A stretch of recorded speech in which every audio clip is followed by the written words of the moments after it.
ہم اسی طرح رہیں گے؟ کیا ہم ایسے لڑتے رہیں گے؟ کیا ہم ایک دوسرے کو اسلام سے خارج کرتے رہیں گے؟ وہ کہتا ہے وہ دین سے خارج ہے، یہ کہتا ہے یہ دین سے خارج ہے۔ یہ ماحول، یہ فضا جب سے ہمارے درمیان پیدا ہوئی ہے، تب سے ہمارے درمیان محبت، اخوت، بھائی چارہ، اتفاق، اتحاد ختم ہو گیا ہے۔ بسم اللہ الرحمن الرحیم، الحمد للہ رب العالمین والعاقبۃ للمتقین والصلاة والسلام علی سید الانبیاء والمرسلین وعلی آلہ واصحابہ اجمعین۔ حضرات گرامی، ابو الخیر محمد یامین قریشی آپ حضرات کی خدمت میں حاضر ہے۔ درس اتحاد کا عنوان پچھلے کئی دروس میں ہم نے اختیار کیا، اور اب بھی درس اتحاد کے عنوان سے آپ حضرات کی خدمت میں حاضر ہوں۔ دعا ہے خالق کائنات جل وعلا حق سچ بیان کرنے اور ہم سب کو عمل کی توفیق نصیب فرمائے۔ ایک ہو جائیں تو بن سکتے ہیں خورشید مبین، ایک ہو جائیں تو بن سکتے ہیں خورشید مبین، ورنہ ان بکھرے ہوئے تاروں سے کیا کام بنے۔ حضرت محترم، اتحاد بین المسلمین کی آج بہت ضرورت ہے۔ یہودی اور نصرانی کبھی نہیں چاہتے کہ اہل ایمان متحد ہوں۔ دنیا کا کوئی کافر مسلمانوں کے اتحاد کو دیکھ کر کبھی راضی نہیں ہوتا۔ وہ ہمیشہ چاہتے ہیں کہ اہل ایمان پارا پارا ہو جائیں، ٹکڑے ٹکڑے ہو جائیں، ریزہ ریزہ ہو جائیں، بکھر جائیں، اس لیے کہ اگر یہ اہل ایمان متحد ہو گئے تو یہ بہت بڑی پاور بن جائیں گے، بہت بڑی طاقت بن جائیں گے۔ اتحاد جہاں پر بھی قائم ہوتا ہے، جانوروں میں اتحاد ہو جائے تو وہ بڑی طاقت بن جاتے ہیں، پرندوں میں اتحاد بن جائے تو وہ بڑی طاقت بن جاتے ہیں۔ اسی طرح جس مخلوق کے اندر اتحاد کی فضا قائم ہو جائے تو وہ بہت بڑی طاقت بن جایا کرتے ہیں۔ اور ایمان اور اسلام، قرآن اور دین بنیادی طور پر اہل ایمان کو اتحاد کا یہ بنیادی درس دیتے ہیں کہ مومنین کو، مسلمین کو آپس میں اتحاد اختیار کرنا چاہیے۔ اور قرآن کریم کے اندر بھی جا بجا اہل ایمان کو تفرقہ بازی سے، ایک دوسرے کی مخالفت سے، جنگ و جدال سے، لڑائیوں سے، اختلافات سے، فتنہ اور فسادات سے منع کیا گیا ہے۔ ایک جگہ خالق کائنات جل وعلا نے ارشاد فرمایا، یہ سورہ انعام کی آیت نمبر 159 ہے، فرمایا ان الذین فرقوا دینہم وکانوا شیعا، وہ لوگ جنہوں نے اپنے دین کو ٹکڑے ٹکڑے کر دیا، یعنی فرقوں میں تقسیم کر دیا، وکانوا شیعا، اور گروہ در گروہ بن گئے۔ فرمایا محبوب، پیارے محبوب مصطفیٰ جان رحمت صلی اللہ علیہ وآلہ وسلم، آپ ان سے فرما دیں لست منہم فی شیء، فرمایا تم ہم میں سے نہیں ہو، یا ہمارا تمہارے ساتھ کوئی تعلق نہیں ہے۔ جو دین میں تفرقہ ڈالے، فتنہ اور فساد کی فضا کو قائم کرے، اس کا دین کے ساتھ کوئی تعلق نہیں۔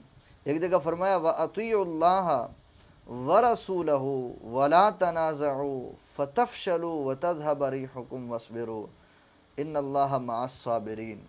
یہ سورہ انفال کی آیت نمبر 46 ہے، جس میں خالق کائنات جل وعلا نے اہل ایمان کو خطاب فرمایا کہ اللہ کی اطاعت کرو اور اللہ کے پیارے رسول صلی اللہ علیہ وآلہ وسلم کی اطاعت کرو، اور ولا تنازعوا، آپس میں تنازع نہ ڈالو، یعنی فتنہ اور فساد کی فضا قائم نہ کرو، فتفشلوا، ورنہ تم بزدل ہو جاؤ گے، وتذهب ريحكم، اور تمہاری ہوا اکھڑ جائے گی، یعنی کہ جب تمہاری پاور ختم ہو جائے گی، تمہارے تنازع کی وجہ سے، تمہارے فتنہ کی وجہ سے، فساد کی وجہ سے تمہاری طاقت ختم ہو جائے گی، تم بزدل پڑ جاؤ گے تو کوئی کام نہیں کر سکو گے۔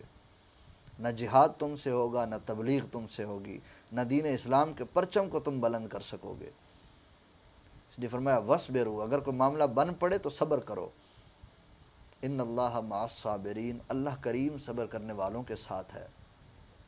حضرات محترم، قرآن کریم کے اندر متعدد مقامات پر اتحاد کا درس دیا گیا ہے، اور زندگی میں اگر ہم اپنے دائیں بائیں دیکھتے ہیں تو بے شمار مقامات پر اتحاد کے مظاہر ہمیں نظر آتے ہیں۔ میں نے پہلے عرض کیا کہ یہود و نصارہ کفار اہل ایمان کو متحد دیکھ کر وہ جل بھن جاتے ہیں۔ سرکار دو عالم نور مجسم مصطفیٰ جان جانا صلی اللہ علیہ وآلہ وسلم کی سرزمین مدینہ طیبہ تشریف لانے سے قبل آقا کریم علیہ الصلوۃ والسلام ابھی سرزمین مکہ مکرمہ زادہ اللہ شرف و تعظیمہ کے اندر اپنی نبوت اور رسالت کے فیوز و برکات تقسیم فرما رہے تھے، اور ادھر سرزمین مدینہ میں اوس اور خزرج یہ دو قبیلے یہاں رہا کرتے تھے، اور یہ قبیلے عرصہ دراز سے ایک دوسرے کی مخالفت کرتے ہوئے، لڑتے جھگڑتے ہوئے، جنگ و جدال کا ان کے درمیان ایک فضا ان کی قائم تھی، ایک دوسرے کو مارنے کے بہانے بناتے رہتے تھے، یعنی ایک دوسرے کو قتل کرنے کے ہر وقت ان کے کوئی نہ کوئی منصوبے چل رہے ہوتے۔ یہ جنگ و جدال کا ایک عرصہ دراز سے ان کا ماحول چلا آ رہا تھا، نسلیں ان کی ذبح ہو چکی تھیں، لیکن ان کا فتنہ تھمنے کا نام نہیں لیتا تھا، اور یہودی ان کی جنگوں سے بہت خوش ہوتے تھے، ان کی لڑائیوں کو دیکھ کر۔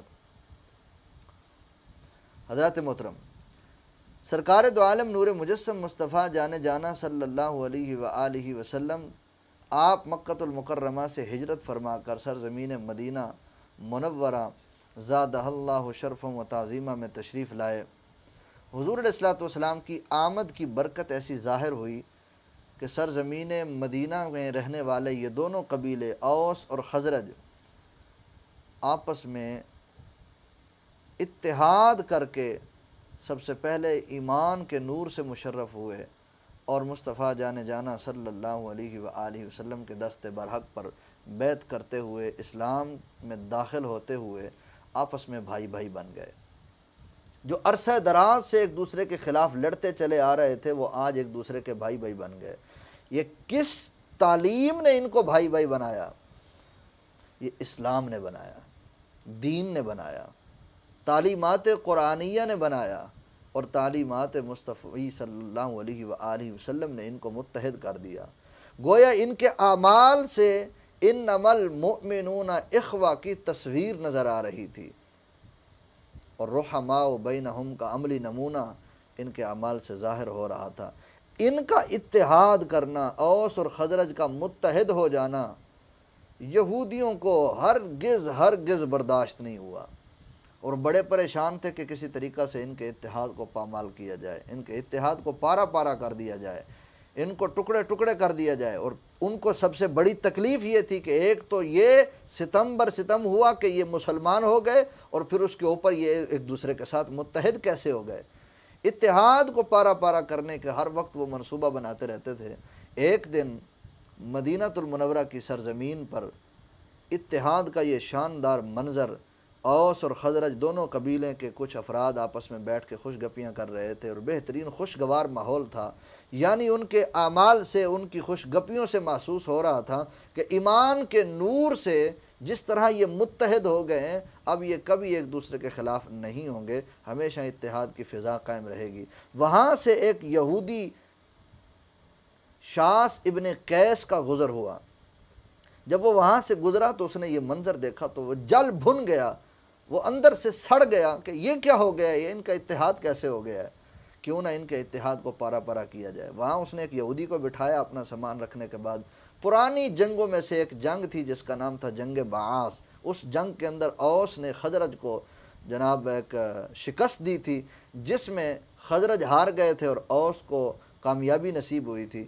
اس جنگ بعاث کا ذکر اٹھا کر بیٹھ گیا اور ان کے اشعار پڑھنے لگ گیا، اور جنگ بعاث کا تذکرہ چھیڑ دیا، جس کا نتیجہ یہ ظاہر ہوا کہ اوس کے لوگوں نے تلواریں نکال لیں اور خزرج کے لوگوں نے تلواریں نکال لیں، ایک دوسرے کی گردنوں پر انہوں نے تلواریں سونت لی، اور اوس کے لوگوں نے آواز لگائی، اوس کے لوگوں آؤ اپنے قبیلے کی مدد کرو، اور خزرج کے لوگوں نے اپنے قبیلے کے لوگوں کو آواز لگائی کہ آؤ اپنے قبیلے کی مدد کرو۔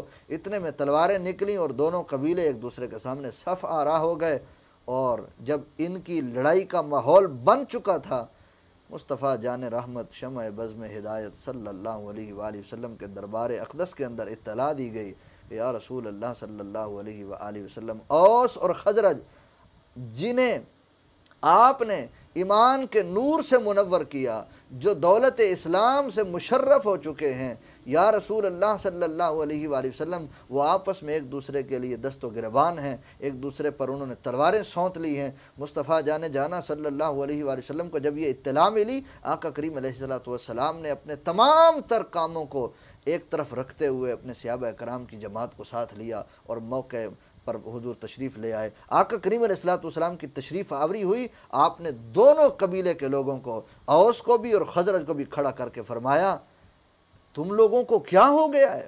حضور نے ان کی سرزنش فرمائی اور فرمایا کہ اللہ نے تمہیں دین اور ایمان اور اسلام کے نور سے منور نہیں کیا؟ کیا رب کی آیات، رب کے کلام کے فرامین تم پر پڑھ پڑھ کر تلاوت نہیں کیے جاتے؟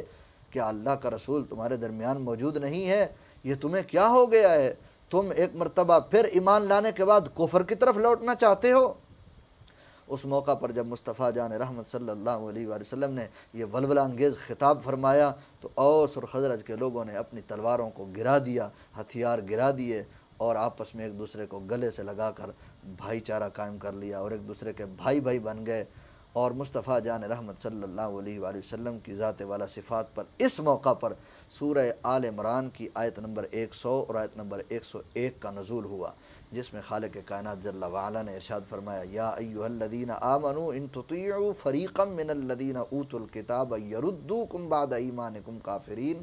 فرمایا اے ایمان والو، تم ان اہل کتاب کے ایک گروہ کی اگر تم پیروی کرتے، جبکہ ان کا ارادہ یہ ہے یردوکم بعد ایمانکم کافرین، کہ یہ چاہتے یہ ہیں کہ تمہیں ایمان لانے کے بعد یہ دوبارہ کفر کی طرف لوٹا دیں، اگر تم ان کی پیروی کرتے تو تم کافر ہو جاتے۔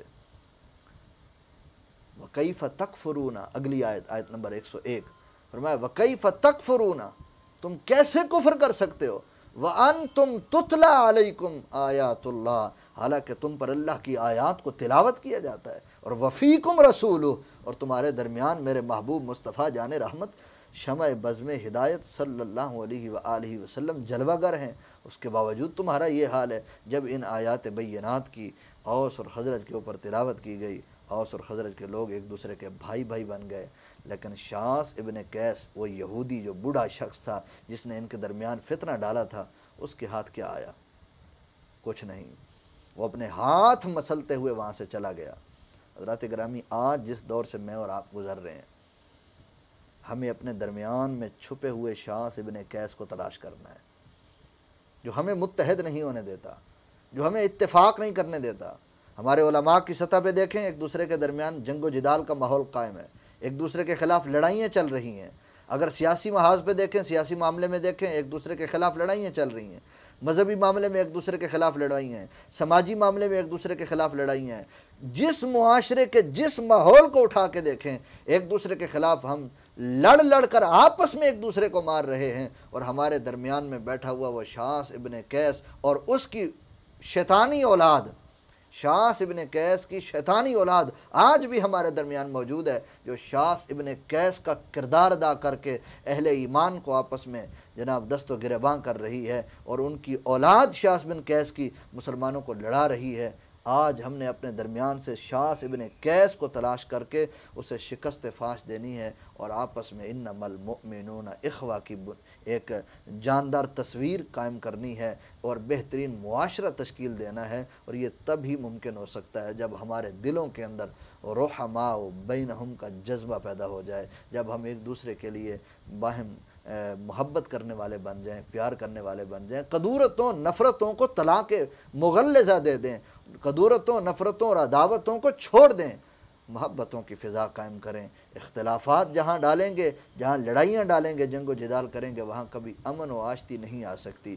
امن اور سکون ہمیشہ اتحاد کے اندر ہے، اور جس دن اہل ایمان امت مسلمہ متحد ہو گئی، کفار کو خود بخود شکست ہو جائے گی، ان کی اینٹ سے اینٹ بچ جائے گی۔ بس بنیاد یہ ہے کہ ہمیں متحد ہونا ہے، ہمیں اتحاد کے اس پیغام کو لے کر آگے بڑھنا ہے۔ ہم دیکھیں اپنے معاشرے کے اندر کہ کون کون سے مقامات پر ہمیں کن کن محاذوں پر، کن کن جگہوں پر ہمیں فیملی لیول پر کتنے اختلافات کر کے ہمیں آپس میں توڑ دیا گیا ہے، معاشرے میں ہمیں اپنے محلے کے اندر کس قدر ہمیں تقسیم کر دیا گیا ہے، ہمیں سوسائٹی میں کس قدر تقسیم کر دیا گیا ہے، ملک و ملت کے اندر ہمیں کس قدر تقسیم کر دیا گیا ہے، اور پوری ملت اسلامیہ کو کتنے درجوں میں تقسیم کر دیا گیا ہے۔ ہم تو ایک محبوب مصطفیٰ جان رحمت صلی اللہ علیہ وآلہ وسلم کے امتی ہیں۔ علامہ اقبال رحمۃ اللہ تعالیٰ علیہ کے اشعار نہایت یہاں پر توجہ طلب ہیں۔ علامہ اقبال رحمۃ اللہ تعالیٰ نے ارشاد فرمایا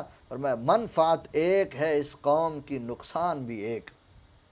یہ وہ قوم ہے امت محمدی صلی اللہ علیہ وآلہ وسلم کہ جس کے بارے میں حدیث مبارکہ کے اندر مصطفیٰ جان رحمت صلی اللہ علیہ وآلہ وسلم نے ارشاد فرمایا کہ المسلم کجسد واحد، مسلمان ایک جسم، ایک باڈی کی مانند ہیں، یہ متحد ہوں گے، یہ اتحاد کریں گے، ان کا پورا وجود ایک باڈی کی تصویر بن جائے گا۔ اس وقت ان کی باڈی میں کہیں بھی تکلیف ہوگی تو پورے جسم کو اس کے درد کا احساس ہوگا۔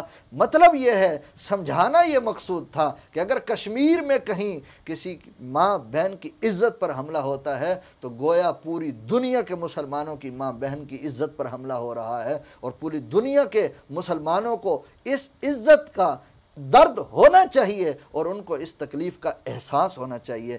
کہیں دنیا کے کسی کونے میں کہیں کسی مسلمان بچے کو بے دردی کے ساتھ ظلم و ستم کی داستان رقم کرتے ہوئے کوئی کسی کو تکلیف دے اور کسی کو ذبح کرے، پوری دنیا کے مسلمانوں کو اس کا درد محسوس ہونا چاہیے، اور پھر اس کے خلاف، اس ظلم کے خلاف مسلمانوں کو آواز اٹھانی چاہیے۔ یہی بات جو حدیث مبارکہ کے اندر حضور نے ارشاد فرمائی ہے، وہی بات سیم شاعر مشرق، مصور پاکستان، قلندر لاہوری حضرت علامہ محمد اقبال رحمۃ اللہ تعالیٰ علیہ فرما رہے ہیں منفعت ایک ہے اس قوم کی، نقصان بھی ایک۔ ایک ہی سب کا نبی، دین بھی، ایمان بھی ایک، نبی بھی ایک ہیں، دین بھی ہمارا ایک ہے، ایمان بھی ایک ہے۔ ایک ہی سب کا نبی، دین بھی، ایمان بھی ایک، حرم پاک بھی، اللہ بھی، قرآن بھی ایک۔ کچھ بڑی بات تھی، ہوتے جو مسلمان بھی ایک، فرقہ بندی ہے کہیں اور کہیں ذاتیں ہیں۔ کیا زمانے میں پنپنے کی یہی باتیں ہیں؟ ہم اسی طرح رہیں گے؟ کیا ہم ایسے لڑتے رہیں گے؟ کیا ہم ایک دوسرے کو اسلام سے خارج کرتے رہیں گے؟ وہ کہتا ہے وہ دین سے خارج ہے، یہ کہتا ہے یہ دین سے خارج ہے۔ یہ ماحول، یہ فضا جب سے ہمارے درمیان پیدا ہوئی ہے، تب سے ہمارے درمیان محبت، اخوت، بھائی چارہ، اتفاق، اتحاد ختم ہو گیا ہے۔ ہمیں ان تمام تر فتنوں و فسادوں سے اپنے آپ کو بالائے طاق کر کے اور اپنے آپ کو الگ کر کے ہمیں اتحاد اور اتفاق کی فضا قائم کرنی ہوگی۔ علامہ اقبال رحمۃ اللہ تعالیٰ علیہ ایک اور جگہ ارشاد فرماتے ہیں ہے زندہ فقط وحدت افکار سے ملت۔ فرمایا اگر تم اپنی ملت کو قائم کرنا چاہتے ہو، اگر تم اپنا ماحول پرسکون بنانا چاہتے ہو اور اپنی زندگی کو خوبصورت بنانا چاہتے ہو، تو اپنی افکار کو، اپنی سوچوں کو ایک کر لو، یعنی مخالفت نہ کرو، لڑائیاں نہ کرو، ذاتیات میں نہ اترو۔ ملت کو قائم بنانے کے لیے، ملت کو درست کرنے کے لیے، بہتر بنانے کے لیے فرمایا ہے زندہ فقط وحدت افکار سے ملت، وحدت ہو فنا جس سے وہ الہام بھی الہاد۔ فرمایا ایسی سوچ، ایسی فکر جو کسی کے ذہن میں آئے جس سے وحدت پارا پارا ہو جائے، جس سے وحدت ٹکڑے ٹکڑے ہو جائے، جس سے وحدت ریزہ ریزہ ہو جائے، جس سے وحدت بکھر جائے، جس سے وحدت کا جناب کوئی حال نہ رہے، جہاں وحدت ٹکڑے ٹکڑے ہو جائے، ایسا خیال جو کسی کے ذہن میں آئے، جو خیال وحدت کو پارا پارا کر دے، یہ خیال الہام نہیں ہو سکتا، یہ الہاد ہے، یہ کفر ہے۔ اور قرآن کریم میں سورہ آل عمران کی آیت نمبر 100 کے اندر بھی یہی فرمایا گیا، فرمایا یردوکم بعد ایمانکم کافرین۔ یہ یہودی چاہتے ہیں کہ تمہارے درمیان یہ خیالات ڈال کے، یہ وسوسے ڈال کے تمہیں دوبارہ کفر کی طرف لوٹا دیں۔ پتہ چلا کہ اتحاد اور اتفاق عین ایمان ہے، افتراق اور انتشار، لڑائی جھگڑا جنگ و جدال کفر ہے۔ اللہ کریم جل وعلا ہمیں اتحاد کی فضا قائم کرنے کی توفیق نصیب فرمائے، ہمیں قرآن و سنت پر عمل کرنے کی توفیق نصیب فرمائے۔ اللہ کریم علماء اہل سنت کو اور ملت اسلامیہ کے ہر فرد کو اتحاد کی دولت سے مالا مال فرمائے۔ وآخر دعوایا ان الحمد للہ رب العالمین۔